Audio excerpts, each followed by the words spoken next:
In this guide, I'm going to show you guys how to fix Netflix games not working on TV. Let's get started. First, make sure your TV supports Netflix games as this feature is only available on compatible smart TVs and streaming devices. Next, update the Netflix app to the latest version and check for any available software updates for your TV. Restart your TV by turning it off, unplugging it from the power outlet for about 30 seconds and then plugging it back in. Also restart your Wi-Fi router to refresh your internet connection.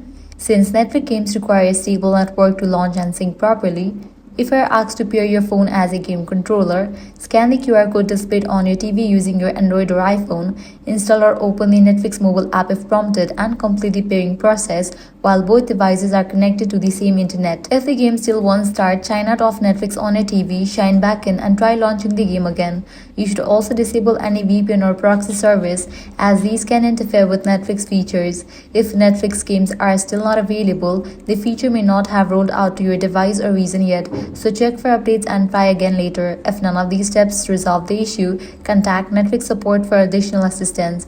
That's it. By following these steps, you'll be good to go. Your problem will be resolved. If this guide helped you out, do not forget to like, share, and subscribe.